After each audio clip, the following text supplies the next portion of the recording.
All right, we are back for episode 63 of Digital Divination. And when we last chatted, you had made a big announcement that you were leaving Paizo and heading That's right. over to Renegade Games. And in fact, after we posted our episode, the next day was going to be your first day. So now That's you've right. been there week and a half or so. How was it? How is it? It's good. It's good. Like, I spent half that time kind of acclimating myself to the big three books that are out / coming out that I'm going to mainly be working on. The Power Rangers line, G.I. Joe line, and the Transformers line. And then, we're recording this on Saturday, so Thursday and Friday were the 2 days I actually did work, I would say. Okay. Yeah. So, what's your sense for the Essence 20 rule set? I have no idea about it. Can you give me a quick and dirty what it's about? Sure. Yeah, it's like it's a little bit derived from 5th edition D&D, but also a lot different. Mhm. Right? So, basically the game works and it only has like 4 stats instead of six stats and only like a handful of skills. But basically the way it works is that you don't have static modifiers to your D20. It's a D20 based system Right. since it's called Essence 20, right? So you roll a D20 and you're adding something and you're trying to beat a target number. But what you're adding is not a static bonus, it is another die. Could be Mhm. a D2 or it could be all the way up to a D12. And so it plays with that basically. And so there's I could see there's probably some randomness to it, right? Which is why I think the difficulty classes for things kind of stay static throughout all 20 levels. It's also a class and level system too. Mhm. Mhm. So it has a little bit of that. I saw some interesting stuff in there about that's definitely not in 5th edition that almost feels a little Pathfinder 2nd edition about like getting criticals if you roll high, double the difficulty Yeah. instead of plus 10. It's like if you double the difficulty, you get that high, it's a critical success. Or, Mhm. obviously if it's a natural 20 on the D20. No, it's actually not even that. It's more interesting than that. It's if any of your the skill die is what's called. If any of those turn up to be the maximum face and the test succeeds, that's a Mhm. critical. Wow. Wow. And then you've got all these sort of shifts that you can do to what size die you have, up to the point where if you have enough shifts to it, you can just auto succeed and Mhm. little and there's story points which are kind of a little bit like hero points for rerolls and that kind of stuff. So there's a little bit of narrative um, give in the system, I would say. But it all, I mean, it handles all that. I mean, it's the same system both for Power Rangers up to Transformers. So it's like Mhm. definitely is extrapolated out into a more generic way. So the core, if you buy any of those 3 books, the sort of most of the core of the how skills work and how health works and stuff like that is all the same. Yeah, it reminds me a bit of GURPS, where basically you Okay. could have all kinds of different um, contexts, I guess. Yeah. We use the same basic rule system for creating supers or cyberpunk or fantasy Right. or Yeah. Western or things like that. So is it kind of that sort of transferability, or is it I just don't. kind of they all hang on the same system? Right now, they'll just hang. I don't know if it's fully like right now. I wouldn't say that there's fantasy that you could do fantasy with because like one of the main skills is technology, right? Hmm. Hmm. And so it's definitely sort of leaning at the moment modern to sci-fi, Right. I would say. But that doesn't mean that you couldn't tweak it here and there. If I don't know Right. if they haven't like an open gaming license or anything, because as I was reading through the Power Rangers book and with a offhand mention of there's like I think a Power Rangers episode where one of them goes back in time to the Wild West and there are Wild West Power Rangers, and Right. I'd immediately wanted to just kind of hack the entire like just sort of file the serial numbers off Power Rangers and hack it into like clockwork mechs and Yes.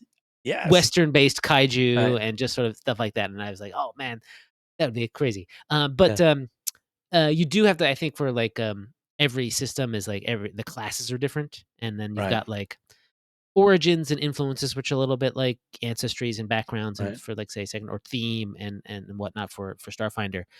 Those are all different too. So you'd have to that would be the main brunt of Right. changing the system.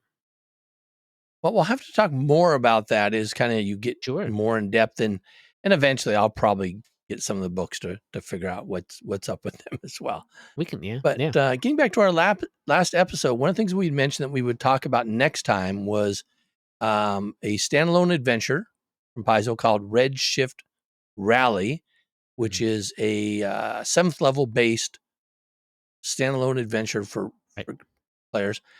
And that's about all I know about it. Do you know who might have developed that? Might have a better sense Yeah, for? oh, well, Oh, that was yeah. me. Yeah. I mean, Paizo announced a lot of Starfinder stuff, this, at Gen Con. Mhm. And Redshift Rally is one of those because it's sort of coming out real soon. Right. I would say, if it's not out already, there might be copies of it at their booth, at the Gen Con booth or something. But definitely, I think the PDF is out. I've had the PDF for a little bit, and I just want to talk about it because it's different. It's Mhm. it's kind of something you can only do in Starfinder in a lot of ways, right? But, Pathfinder and Starfinder have those shared roots of shared setting, and with the D20 system from 3.5.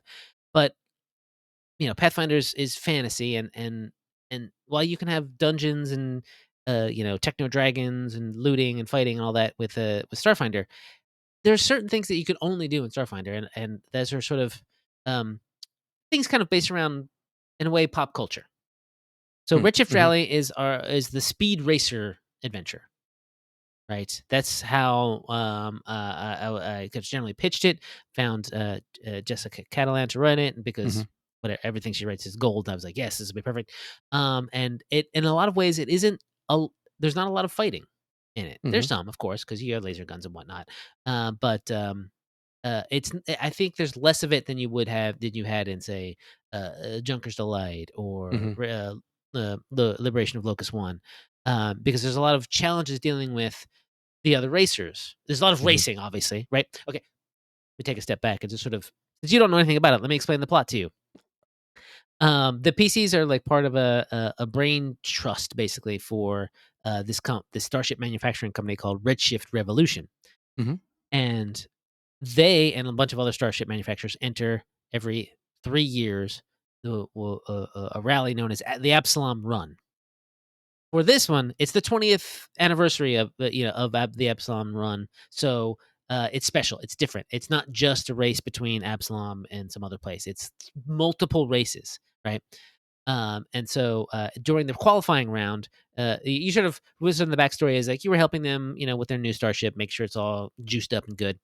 But during the qualifying round, the sort of star racer of Redshift Revolution's team gets into a horrible accident. Could be sabotage, maybe it is. Uh-oh. And then, you got to run out there and maybe save him. By the way, this the first part of the adventure takes place on the sun during because there's a lot of places to race. I've noticed in our setting, like there's this one bubble on the sun. There's like Mhm, I think some sort of track somewhere on Verses or something. Or on Absalom Station. There was a lot of sort of like places dedicated for sports, right? The sport of racing, and so he's out of commission, and so your liaison sort of asks you to, hey, could you step in to be the team that runs Absalom Rally so we can win it and get this vital starship contract for the stewards and make a lot of money and be more famous because they haven't won it. They used to win it a lot, Redshift Revolution, and then the evil company Terminator X or I think it's just called Terminator that started winning, and they're a little more underhanded, and they're a little more, quite care. So you get a little bit of the rivalry between those two. Those are your main antagonists, which you will quickly find out because we made them real jerks. Um, and so So and they're all these they're yeah. th Again, yeah, these companies sound like, and I don't remember precisely. There was a starship race in a Starfinder Society scenario. I think it was season 3, and I thought Redshift was one of them, and I thought Terminator was another. Is that where these are probably drawn true. from?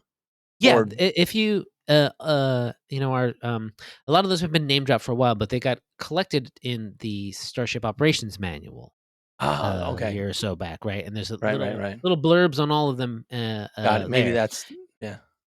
Yeah, I mean, they're most likely they were mentioned we've mentioned we try to Yeah. establish a continuity, Mhm. and we're trying to things that reappear. That if you read the Terminator sort of entry, you find that the woman and by the way, in my brain, just so you know, the Terminator company is a lot like Mom's company from Futurama Okay. because it Okay. is being run by sort of a mean old lady, and Okay. she's looking. Her name happens to be Jason, by the way, Jacen, but that's just I think a coincidence. Um, Okay. and her last name is Wither, so it's like how she can't like that's an evil person's name, Yes. basically. Yes. And she's looking to who's going to succeed her when she passes on to Mhm. run the company, and then so these siblings, these three siblings, like her grandsons, which again are sort of a nod to it's a sort of a nod to Futurama. Um, or sort of they kind of fight amongst each other, but mainly they're trying to win the Mhm. Absalom Run to prove to their grandmother that they are the one who should take over the company. One of them's the sort of handsome pilot, real confident. The other one is the sort of smart mechanic, and then the third one is kind of like a mystic type who likes to dabble with the occult and actually has sort of bit of a some the module goes to Octurne for one race, and there's a little bit Before of we get too far, old we need to ones. say that it sounds like Mm. there's gonna be a lot of spoilers here in this discussion, so Yeah. yeah. I mean, not so much. I mean, I'm not Broad going to tell general you spoilers, yeah. just sort of raw general. Some of the stuff Okay. it's sort of set up. You know the races that you're going to participate in. Yeah. Okay. Actually, you might not know until there might be sort of a surprise. Anyway, so there's some stuff that but I'm not going to say. I won't say too much more about what it is. But Okay. it's Yeah. basically a lot about racing, Yeah. trying to win.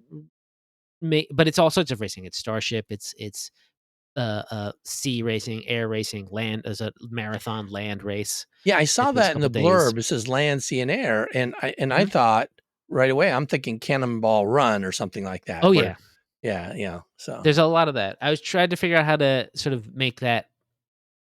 give or that kind of planes, feel trains, and too. automobiles or, one of those other, I classic think you're thinking movie of races. it's a mad Yeah, world. yeah, yeah, yeah. Yeah. Um, and so but each of them is sort of separated into small chunks. So you Mhm. do a race, you get points or you lose points or whatever, and then you get onto Right. this starship, this sort of mobile space station, called the Pit, and then that takes you to another location.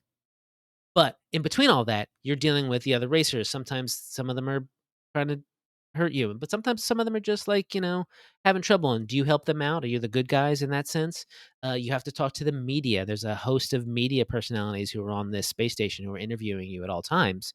How'd you do on that race? So this, there's one point where you're asked to do a Mass Effect style um, uh, um, commercial, right? Mhm. Hey, you Mhm. should, you're the new hotness. Endorse this product, Yeah, yeah, essentially. And do you do it? Do you not do it? And how does that make So there's a lot of fun stuff, and that's the stuff that you can't really do in Pathfinder.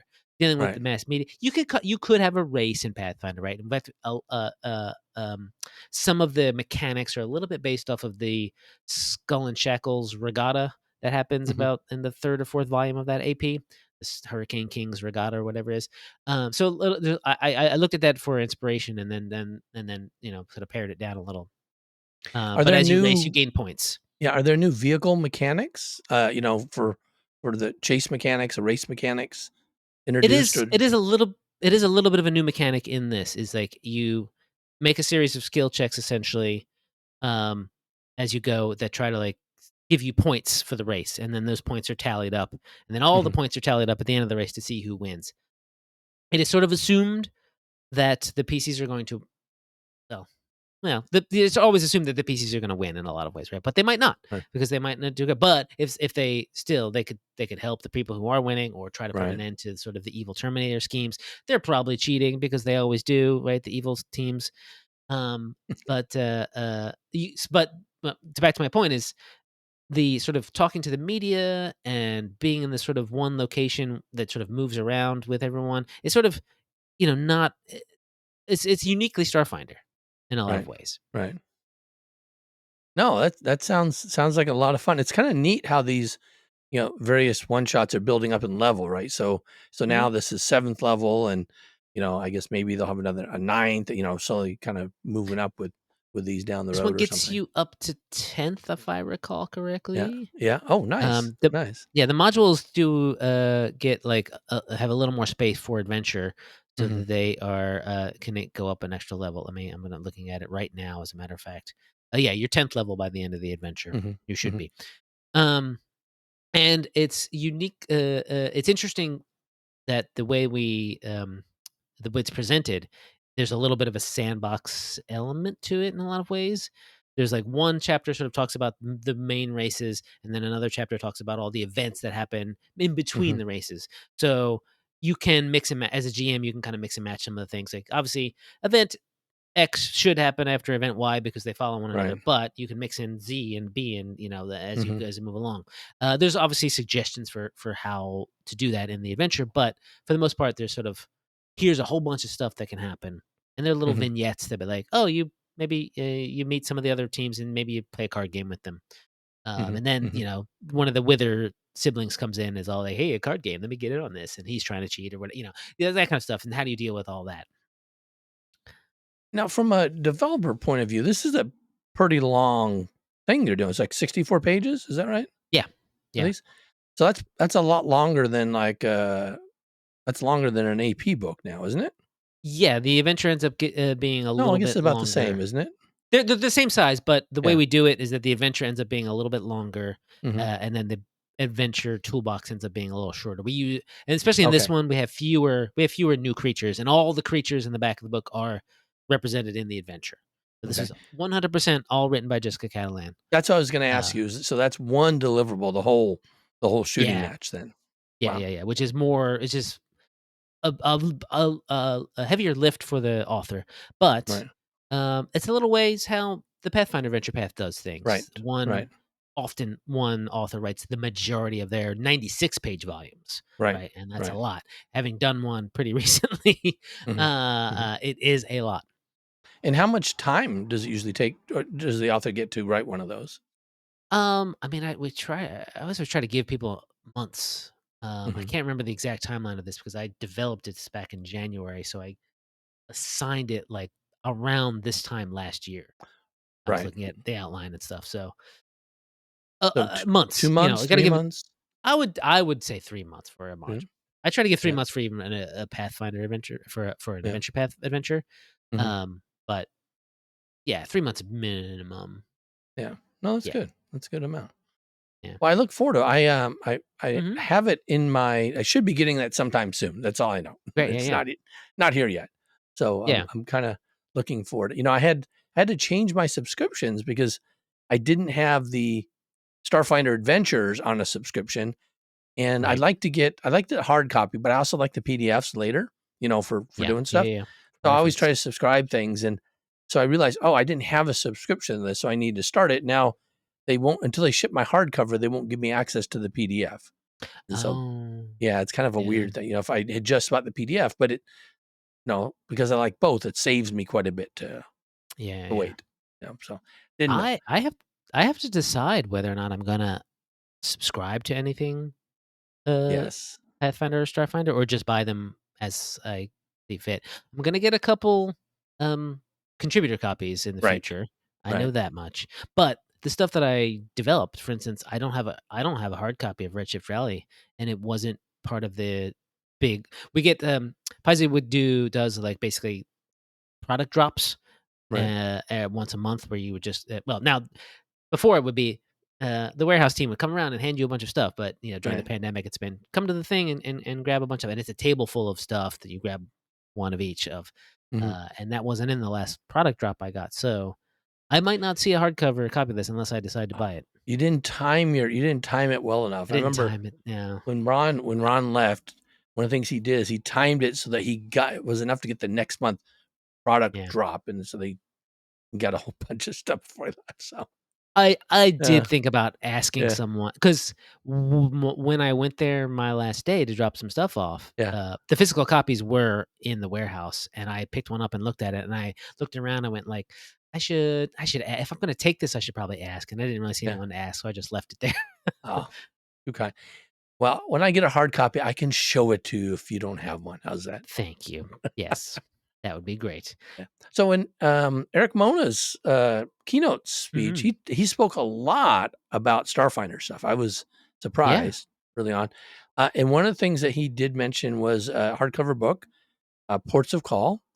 Mhm. And you had said to me you were really excited about talking about one part of it that you worked on. You wanna Yes. you wanna illuminate us on that a little bit? I do, I do. It was a part of Eric's keynote speech where he showed a big piece of key art from that book.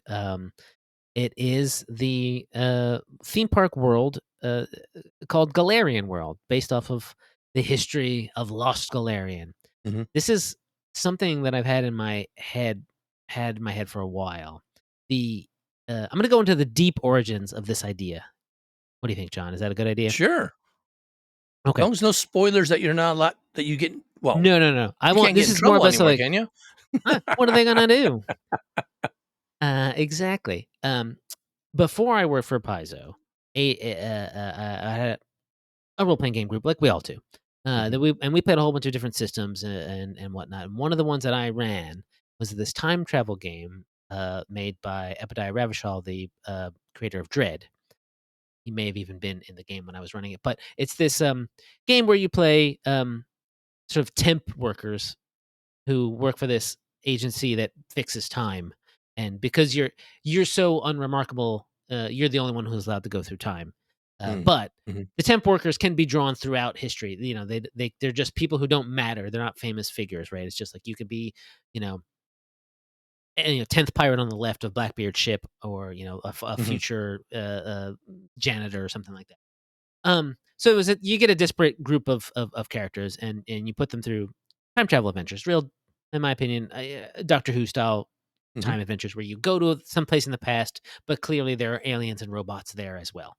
I did a thing kind of like that was about the real Macbeth of history. I did a little bit about animal headed uh, androids in ancient Egypt pretending to Mm. be gods, Mhm. and stuff like that. But what the culmination, I did something about the Winchester Mystery House, Mhm. where I kind of tried to split them up and into two different time periods, like before and after the Great San Francisco quake. Mhm. Um, but the future, the culmination of that ended up they ended up in the future where they were at a theme park based on their adventures, some of which they had not have had yet.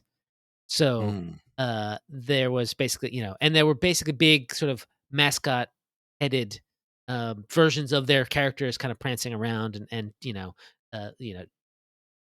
hugging kids and stuff like that. And I just that idea just sticks in my head of a silly. I don't know. I like amusement parks and I like weird amusement parks even more. Mhm. If you know anything about me, amusement parks, abandoned amusement parks, I really love. Weird animatronics, haunted animatronics, that kind of stuff. Is all my jam. Um, so and I know I've been to Disney World and a bunch of times. I've been to Universal Studios and Mhm. all those theme parks up and down the East Coast, Busch Gardens, that kind of thing.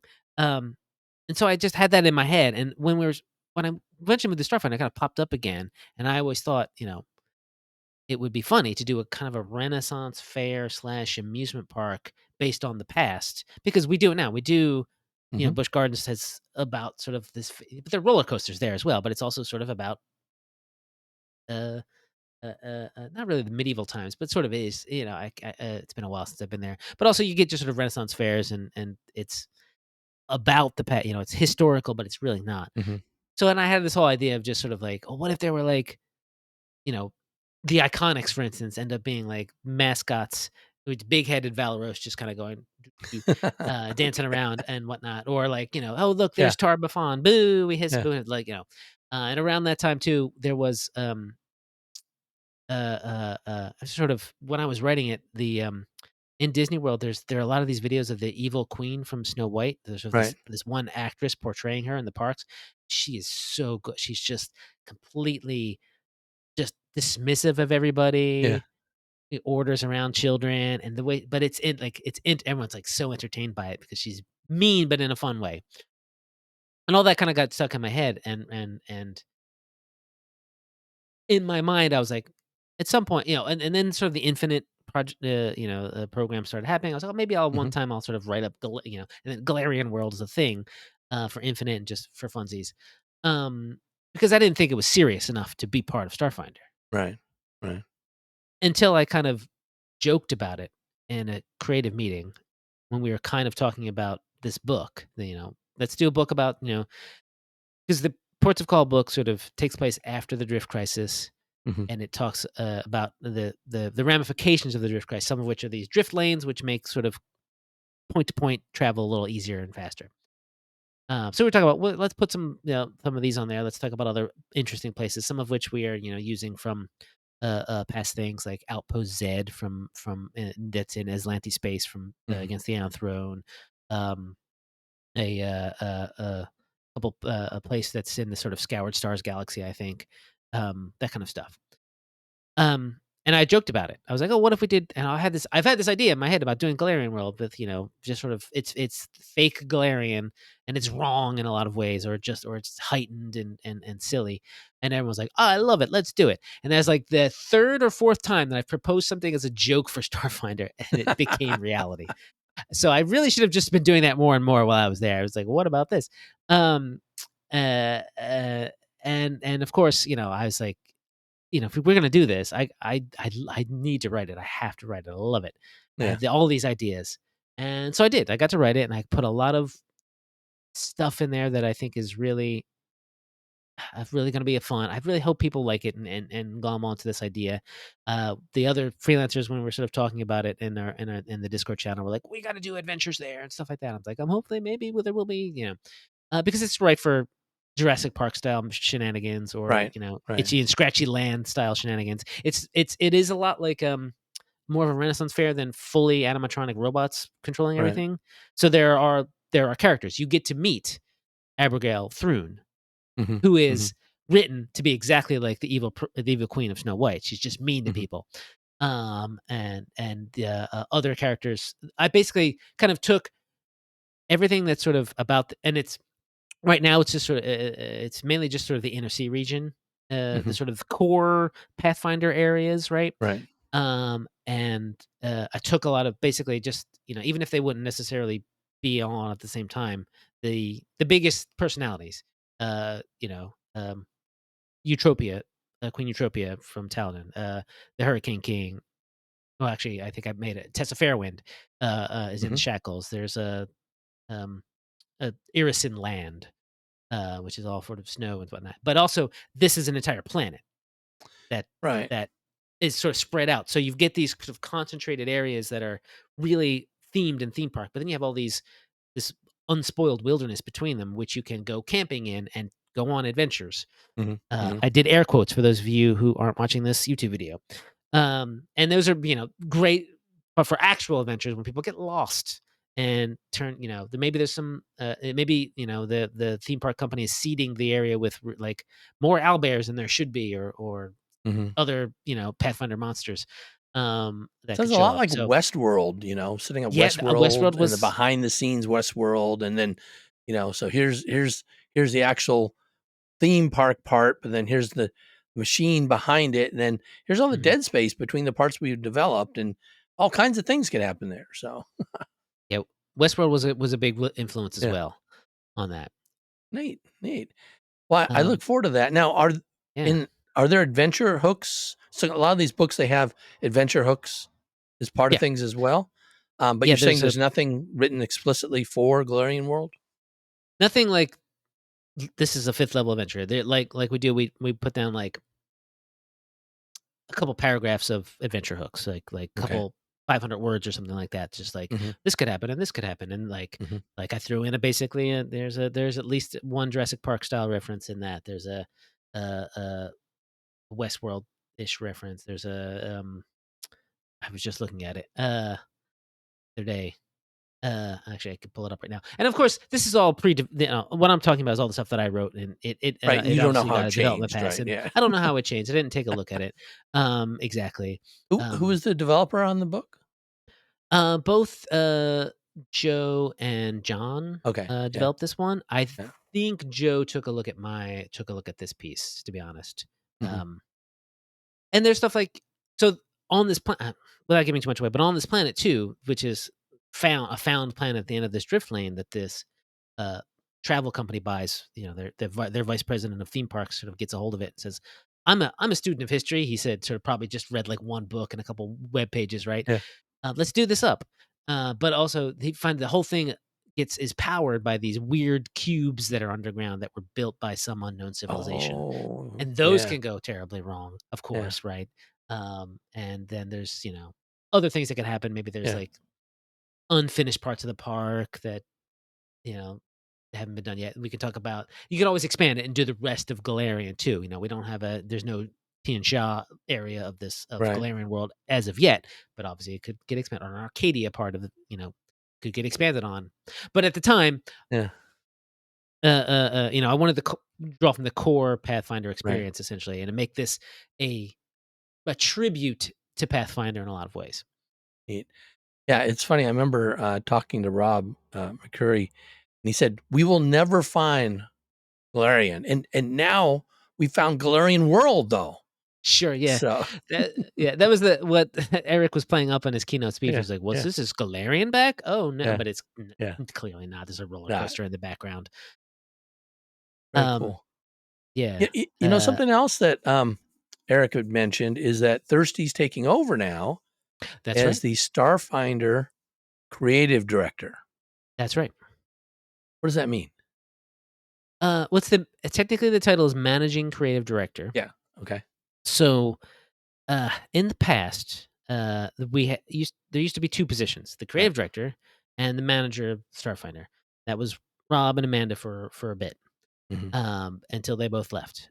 And then I became the manager, but there was no real creative director, and it was because Eric was thinking about how the structure of the company was for a long time, for about a Right. year or so, and eventually came to the conclusion that Starfinder does need some creative direction, which I think is a good decision. But why not? When we had a creative director and a manager, it was always kind of unclear as to who answered the questions when we Mm. had them, or solved disputes when we had them and whatnot. And a lot of times, still inside baseball here, Rob and Amanda didn't see eye to eye on creative issues. Right. And so making this one position, actually, I think is actually ended up being a pretty smart idea. Someone who's just like can deal with the management bits, the filling out people's, approving vacations and maybe dealing with schedules, and then but also guiding the brand as a whole. And I think Thirsty's a great choice for that because he's Yes. always had a pretty clear vision. He's really Hmm. loved Starfinder. He's been loved it probably from the beginning, I would say. I mean, I think we've hired him full time to be the Starfinder developer for Right. society, right? Um, but I'm gonna have to get used to not saying we when I mean Paizo. Yes. But I was there, so it was we at the time. But he's got some strong feelings about things, and I think that's Hmm. what's needed to sort of continue Starfinder forward into the future. Not pun not intended. So that it can continue to thrive, succeed more, and thrive. Because Starfinders is always a little rocky in a lot of ways because it Hmm. doesn't get the marketing push that Pathfinder does, and it doesn't have the fan base that Pathfinder does. Right. It's Right. easier for a lot of people to understand fantasy than it is for sci-fi. Not, I don't want to say that people are stupid or anything like that, but basically, it's like you. We all have the Lord of the Rings is a sort of a cultural touchstone in a lot of ways, or other sort of big fantasy epics, and they're all kind of not the same, but they have a kind of an archetype, right? An archetypical Right. story of sorts. S- Sci-fi though has 18 other genres built into it. If you say sci-fi, what do you mean? Do you mean cyberpunk? Do you mean post-apocalyptic? Do you mean near future? Do you mean time travel? Do you mean dimension nonsense, right? Hmm. So much stuff. And to our credit, Starfinder tries to fit all of that in, but it's so big that I Hmm. think it Hmm. it dilutes the ability for people to come in and know what it is. you know. Yeah, I was talking to Ron about the move, and he said expect a lot more Gonzo stuff in Starfinder. That he thinks Thursty will really be pushing the creative envelope on things. I sure What's hope your so. thoughts? I like Gonzo stuff, as you Yeah, can tell. yeah, I like weird and silliness. I think, we wanna do Starfinder should lean into that. hmm We'll see if he gets any pushback from, higher ups from that, but But who's the boss of him? I mean, is it he reports to Eric then? probably reports to Adam Daigle, Oh, who yeah, that's reports true. to Yeah, yeah, Eric. yeah. But then, there's, like, creative issues. I'm sure, there might be some I don't know if there's any of the sort of idea about how Starfinder is from people even higher than Eric, Right, for right. instance, uh, I don't know. I don't even think they think about Starfinder with just given how little, you know, marketing dollars are put behind it and everything. So, Yeah, I tend to agree. I don't I know. tend to I agree. don't know. It's kind of no that it'll be interesting. I'm really excited about the future. Of these the Ports of Call book is not something I even knew was coming out and didn't work on it. Mm, I have worked on some things coming out. So I think that he said that's coming out in July of next year. So I've worked on some stuff that's coming out later than after that, right? July, which I'm Did really excited about, Yeah, yeah. given, kind of the state that Starfinder is in. And I think, Mhm. maturity wise and what, what, what we're working on there. So I'm pretty excited. I think it's really Starfinder's come into its own and Yeah, has yeah. a lot of its own lore built up. And these new Mhm. adventures and things are kind of expanding it a bit more. And I look forward to more crazy stuff. Um, Did you work on Interstellar Species at all? I did not. Okay. That was not one That's I the book that's wrote. coming out before Ports of Right, Call at the end right, of this right, year right, with a new class and a lot of information about, right. um, a wide array of species from Starfinder because we have so many playable species, Mhm, mhm. including some more information about, like, the species that have only appeared in the alien character deck. Just sort of one card that's like, "Oh, here's some That'll more be information fun. about Yes. kobolds," which is great. I think people want that. Mhm, But mhm. also, it's gonna have a whole build your own playable species kind of, Oh, uh, well, that'll be guide to nice. it, so you can make your own stuff up at home if you really wanna know, like and it's not super crunchy. It's kind of like a menu of choices. It's not like was it Advanced Race Guide, Right. for first edition had this sort of like points system going on Mhm. for making a playable race. Um, but I'm definitely looking forward to that too because I do have a question about an adventure path because it's kinda different. The Scoured Stars adventure path, did you have oh anything to do yeah, with that? no, that's also going to be thirsty because he had Huh. such a Yeah, he yeah, yeah. he spearheaded this initiative. First of all, he Mhm, wanted to take the Scoured Stars line, the story from the mhm. society, and compile it into a book and put it out that way. And That's he so is awesome, by the way. So many people yeah, want just that complete story. I think yeah, that's gonna be a lot of fun. A lot of fun. it's good. It's also I don't know if you caught this, marking a departure on how Starfinder Adventure Paths are going to work. Mhm. So we have Starfinder Adventure Paths, and we have Starfinder Adventures, and at one point, the Scoured Stars compilation was an adventure. Like the Dead Suns compilation is technically in the adventure line, i.e., it's a single standalone situation, even though it's a big hardcover. And we decided to shift things around, so that is becoming an adventure path, right? And Mhm. then from then on out, as far as I know, Starfinder Adventure Pass will be pre-compiled, I guess is one way to say it. Hardcovers only. You Right. get all of it at once. Mhm. It is, I think, a move. And it's actually something that I was helpful in sort of pushing forward because I think it's the way to go. I like our monthly, releases as much as the next person. You get a lot of fun little stuff in it, but when you go bi-monthly with the Starfinder Adventure Path, and just because it's so, we always there was always talk about how like first volume of Adventure Path sells great, and then the Right. second one doesn't sell so good, and the third one doesn't sell so good, and if it's six long, the sixth one barely sells at all or whatever. And I'm like, well, why don't we just make people buy all of it at once? If you want to play any of this adventure path, because we started compiling Right. Abomination Vaults Right. and Fist of the Ruby Phoenix. Um, It'll be cheaper too then it'll be cheaper. It'll for you to definitely be buy cheaper them. for the consumer. Yes, Yeah. it Because it if you're means that buying the Paizo adventure makes a little bit. paths, 6 of them is It's a lot of money. $120. Yeah, Right? They're more 20 bucks ish. each? They're maybe $25 Are they each, I 25? think. I get the Yeah, I discounts. think they're I about don't 25 actually know bucks what they each. cost That's now. fair if you get the Yeah. discounts. Yeah. Yeah, but I remember I was looking at the Abomination Vaults special edition, right? So they cost a little bit more. I think that's $75 for the special edition. I think the normals might be only 60, right? Yeah, Or probably something even like that. 50, for that. So Yeah. no, I actually I like that because one of the things I don't on my shelf, all those little adventure path books, they're really hard to keep organized.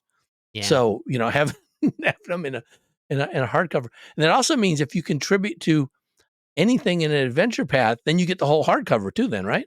Is it a contributor I guess copy? that's true. That is a good point for you contributors out there. Now, there So may end up being fewer contributors, yeah, okay. depending on because the way I think a hardcover should work, it should be more focused. Yeah, yeah, There will be less opportunities for just sort of little one-offs, and not to say that there won't be any, but I think there'll be yeah, fewer. But it allows you to say like, oh, we need to have a weird subsystem for this adventure. We can write it, put it in that book, so it's right. not in a different volume for when you're in adventure Yeah, I'm 3, doing and you just still Horizons refer of to the it. Vast, and I'm Well, in book 2, and yeah, I got to have book 1 at the ready for all the stuff I'm doing, I would you know? have loved for that to have been a one big hardcover, Yes. so that it would all be there. And we could have given it more space Mhm. and that's another thing is when you want to do a weird subsystem, it's got to fit in that first volume no matter what. And that Right. first volume has other stuff in it, that needs to be in there too. So it ends up not getting enough room. But if you say, oh, you plan it ahead of time, this needs 12 to 20 pages even, right? And it fits Wow. because you have Right. 160 some page hardcover, 120 pages of which are adventure Mhm. approximately. And then you can whatever monsters are in the back sort of definitely can apply all the way through. You don't have to do we always weird things. If you wanted to refer to a monster from a previous adventure path volume, you kind of still had to reprint the stats and Right. just for ease of use because we don't know if everyone's gonna because people might pick up volume 2. That is a little bit of a downside of this. You can't pick up one volume to steal for your own campaign. Right. You would have Right. to buy the whole thing. But I Right. think and, like you said, it'll end up being cheaper to buy the whole thing. People will get it. I'm gonna be a mercenary here. People don't necessarily might not finish an adventure path. If they buy the whole thing ahead of time, that's okay for, Paizo's sake because they've got the money. Meaning they don't there's no chance for the person not to buy the final volume Right. because they've already Right. bought it. But in a way, maybe that'll make people more uh, uh, uh, motivated to run the whole thing. It should be great for that Yeah. because I like to tell a complete story. Most likely, all of these will still be only 3 parts. We're not going to do a big 6-part one for unless it's a real special reason, Yeah. right? Again, I keep saying we, um, They, but they, them. they Paizos, those Paizos, uh, so they'll be still, but again, but that's I think a length of campaign that is achievable. Yeah. Yeah. You're I playing like it, them. yeah. I like it. Well, that's some exciting stuff. And again, this is a Saturday of Gen Con, and you and I Yeah. are not at Gen Con, so we're just No. talking about stuff that came out, was announced at Gen Con, but you had a hand in developing. So that's, Right. I think, adds a really nice, interesting perspective. The more episodes of these we do, the less I will know, and probably the less I will talk. So, Well, you can look forward to eventually, that, listeners. yeah, when you don't have anything to contribute, I'll have to find somebody new, I guess. That's all I Yeah, fair enough. I'll just go over to the Essence Yeah, 20 we'll have an Resurrection instance. Yeah, podcast, I guess. we'll change this to something else. That's all. We don't There you go, yeah. no, but as long as you're playing and stuff, and I'm sure you're still gonna freelance and things. I mean, yeah, I still have some freelance to finish. Yeah, I mean, This month. Ron never developed any Starfinder adventures, and we still managed to talk about Starfinder. That's true, but he So contributed a lot. He knew a little bit of stuff about him, and he for a while had the ability to look ahead. Like, I'll be perfectly honest. When I worked at Paizo, sometimes I'd take a sneak at whatever the Pathfinder Adventure Path was yeah, doing months in advance. I'm like, what do we got up here? And I would have access to those files. They're on a Ron network, so Ron didn't do that. We didn't talk about that kind of stuff. well, So I'm always curious yes, about what's well, I'm going sure he on might have everywhere looked, but else. it's not something Oh, we we never actually said talked about. Yeah, fair no, enough. Yeah. so we talk about developer stuff, and that's what we've been focusing on now. But Hmm. I think we'll get into nuts and bolts things, about Yeah. different playable races, Hmm. different classes and things, and especially when newer ones come out and new rules that maybe get introduced down the road, we'll talk about that stuff. Yeah. Doesn't all have to be, all this insider knowledge of you as a developer.